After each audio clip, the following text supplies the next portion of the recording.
We are the Gujarat Technological University. Since its inception over a decade ago, GTU has been empowering young and curating minds to realize their true potential. Over 4 lakh inspired students are enrolled with one of the premier academic universities in India. With more than 450 affiliated colleges in its fold operating across 5 zones of the state, GTU, the International Innovative University, your place to move forward.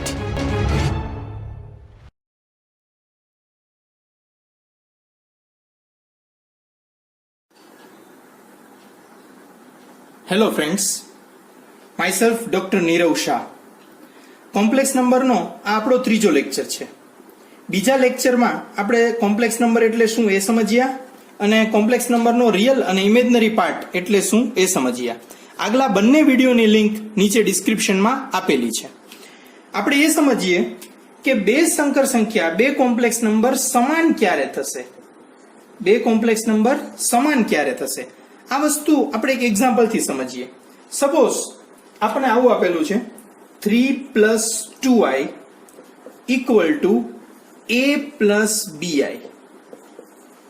Then find a and b.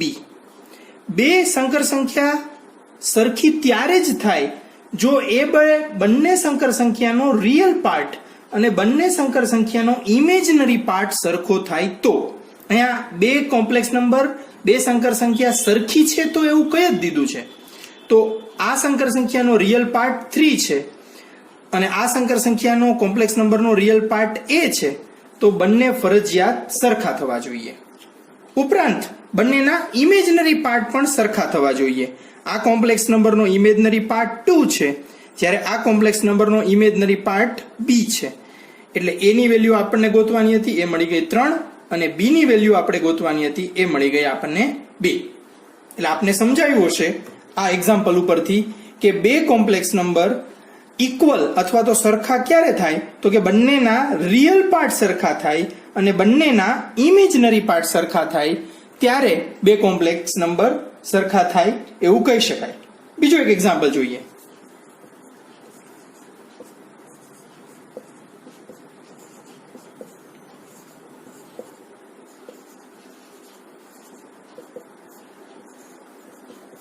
શું આપ્યું છે? 4 - bi = a + 2i. Than a અને b ગોતવાના છે. એટલે a અને b ની value find કરવાની છે. આપણે હમણાં જ જોયું કઈ રીતે થાય. બે કોમ્પ્લેક્સ નંબર સરખા છે તો એના બંનેના રિયલ પાર્ટ્સ સરખા થવા જોઈએ અને બંનેના ઇમેજનરી પાર્ટ્સ પણ સરખા થવા જોઈએ.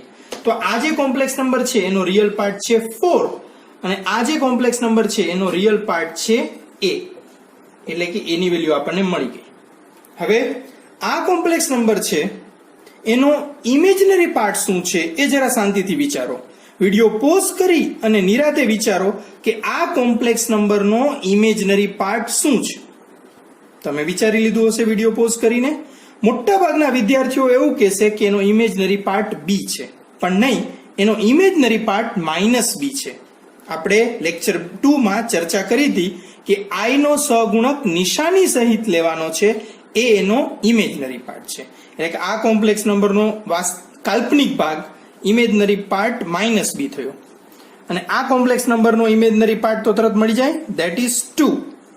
એટલે કે હવે માઇનસ ને ઓલી સાઈડ લઈએ જઈએ એટલે a ની વેલ્યુ આપણને 4 મળી અને b ની વેલ્યુ આપણને -2 મળી. નેક્સ્ટ એક્ઝામ્પલ અહીં આપેલું છે ઇફ જો x + 1 + 4i = 7 + y - 2i. આ એક કોમ્પ્લેક્સ નંબર છે, આ બીજો કોમ્પ્લેક્સ નંબર છે. એ લોકો વચ્ચે ઇક્વાલિટી, સમાનતા આપેલી છે. એટલે આપણે શું ગોતવાનું છે? x + iy. એટલે પહેલા તો આપણે x અને y ની વેલ્યુ ગોતવી પડશે. લખીએ x + 1 + 4i = આપેલું છે 7 + y - 2i. બે કોમ્પ્લેક્સ નંબર ઇક્વલ સરખા આપેલા છે એટલે બંનેના રિયલ પાર્ટ્સ અને બંનેના ઇમેજનરી પાર્ટ સરખા હોવા જોશે. આ કોમ્પ્લેક્સ નંબરનો રિયલ પાર્ટ x+1, આ કોમ્પ્લેક્સ નંબરનો રિયલ પાર્ટ 7, એ બે સરખા થાય એટલે કે therefore x+1 = 7, therefore x = 6. એટલે x ની વેલ્યુ આપણને મળી ગઈ. હવે બંનેના ઇમેજનરી પાર્ટ કાલ્પનિક ભાગ પણ સરખા થશે. i નો સહગુણક નિશાની સહિત એ છે 4.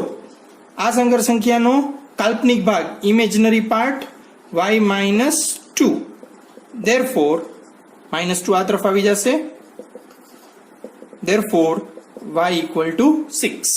એટલે આપણને x અને y ની કિંમત મળી ગઈ. આપણને શું ગોતવાનું કીધું છે? x plus iy, that is 6 plus I into 6. આ આપણો આન્સર છે. નેક્સ્ટ એક્ઝામ્પલ જોઈએ. if 2x minus y plus 2yi equal to 6 plus 4i, then find x અને y. એટલે આવું કંઈક આપેલું છે.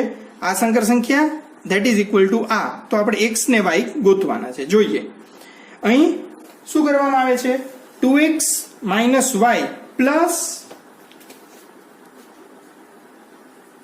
2yi equal to 6 plus 4i. હવે બંને સંકર સંખ્યાનો વાસ્તવિક ભાગ સરખો થશે એટલે 2x minus y equal to 6 અને બંને સંકર સંખ્યાનો કાલ્પનિક ભાગ, આનો કાલ્પનિક ભાગ 2y અને આનો કાલ્પનિક ભાગ 4 એ પણ સરખા થશે. 2y equal to 4, 2 ને ડિનોમિનેટરમાં લઈ જાય એટલે y equal to 4/2 એટલે y આપણને મળી ગયો that is 2. અહીંયા જોઈએ 2y minus 6, 2x minus y equal to 6, પણ આપણને એટલે શું થશે? 2x equal to 6 plus y, y ની કિંમત તો મળી ગઈ છે, એમાં સબસ્ટિટ્યુટ કરી દઈએ. 2x equal to 6 plus y, y ની વેલ્યુ 2 અહીંયા મૂકી દઈએ એટલે 2x equal to 6 plus 2 8 એટલે x equal to 8/2 that is 4. એટલે આપણને x અને y ની વેલ્યુ મળી ગઈ. હવે આપણે ખૂબ જ મહત્વની વસ્તુ સમજવા જઈ રહ્યા છીએ. પાવર્સ ઓફ i એટલે i ની ઘાત, એનું સિમ્પ્લિફિકેશન આપણે આપીએ. આપણે અગાઉ જોયું કે ભાઈ i ની કિંમત શું છે? વર્ગમૂળમાં -1 એટલે i² આપણને મળતું હતું -1. હવે i ની વધારે ઘાત જોઈએ. i equal to √-1 અને i² બરાબર માત્ર -1. i ની 3 ઘાત એટલે શું થશે? i² ગુણ્યા i. i² તો આપણને ખ્યાલ છે -1 અને i એટલે i માત્ર પોતે એટલે શું થશે? 1i into -1 એટલે કે -i એટલે કે i⁻³ આપણને મળ્યું -i. i⁻⁴ સમજીએ. i⁻⁴ એટલે થશે i² into i², એની રીતે લખી શકાય. અને i² ની કિંમત -1, i² into i², i² ની value -1 into i² again that is -1.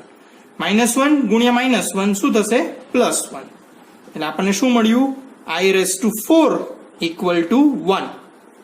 i એટલે √-1, i² એટલે -1, i³ -i અને i⁻⁴ એટલે 1. હવે i ની વધારે હાયર પાવર આપણે મેળવીએ. i⁻⁵ આપણને એક ખ્યાલ આવી ગયો છે. i⁻⁴ એટલે 1. આપણે એનો ઉપયોગ કરશું. i⁻⁵ એટલે i⁻⁴ into i.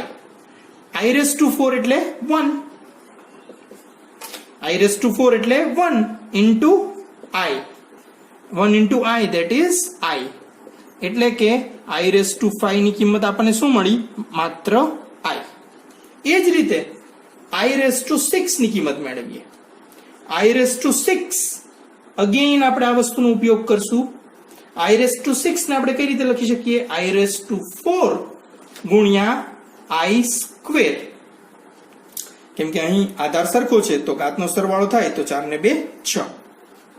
i⁻⁴ એટલે કે 1 અને આઈ સ્ક્વેર એટલે -1. એટલે શું થયું? i⁻6 આપણને મળ્યું -1. આ રીતે આપણે i ની હાયર પાવર્સની કેલ્ક્યુલેશન જોઈ. એક વસ્તુ ઓબ્ઝર્વ કરીએ, i square -1, i cube -i, i⁻4 1, i⁻5 i, i⁻6 -1 અને તમે i⁻7 મેળવશો, i⁻7 મેળવશો તો એ -i આવશે અને i⁻8 મેળવશો તો એ આવશે 1. જાતે ટ્રાય કરી જોજો i⁻7 અને i⁻8 ની કિંમત મેળવવાની. હવે આપણે આગળ વધીએ. આપણે એ યાદ રાખ્યું છે કે i⁻4 that is 1.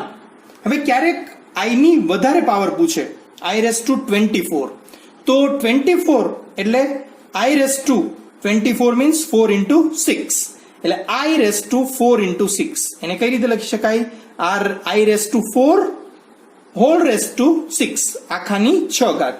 આપણે ખ્યાલ છે કે આ બેનો ગુણાકાર થાય એટલે આ જ પદ આવી જાય. અને i⁻4 that is 1, એટલે i⁻4 ની જગ્યાએ 1 એની 6 ઘાત એટલે 1. ઇન શોર્ટ સપોઝ 100 પૂછે આપણને તો કે ભાઈ i 100 મીન્સ 4 ગુણ્યા 25 એટલે i⁻4 આખાની 25 પાવર અને i⁻4 તો આપણને ખબર છે that is 1 raised to 25 એટલે કે 1.